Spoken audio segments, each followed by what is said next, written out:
आज मी रुईसाठी बनवायला घेतला होता टोमॅटो सॉस. कारण तिला टोमॅटो सॉस भयंकर आवडतो. म्हटलं चला घरच्या घरी आपण हेल्दी सॉस बनवूया. म्हणून मी घेतले होते खूप सारे लाल लाल टोमॅटो. त्याच्यामध्ये ॲड केलं होतं बीट. बीट थोडंसंच ॲड केलं होतं कारण हेल्दी व्हावा म्हणून. त्यामध्ये कुकरमध्ये टाकला थोडासा कांदा, लसूण, खडे मसाले आणि थोडंसं अद्रक. सो हे सगळे मिश्रण कुकरमध्ये टाकायचं. त्याला 3 शिट्ट्या होऊ द्यायच्या.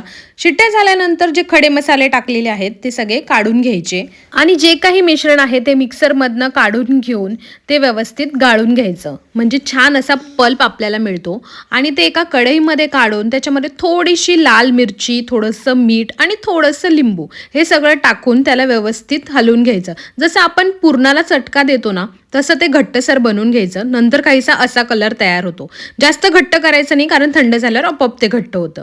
सो मी इथे घेतली आहे लिटिल जॉयसची बॉटल जी ऑलरेडी सॉसची होती आणि त्यांचा सॉस खरंच खूप छान आहे. पण मी यात मुद्दाम काढली की रुहीला वाटावं की खरंच हा बाहेरचा सॉस आहे. म्हणून मी या बॉटलमध्ये ते मिश्रण काढून घेतलं आणि झाला आपला होममेड सॉस रेडी.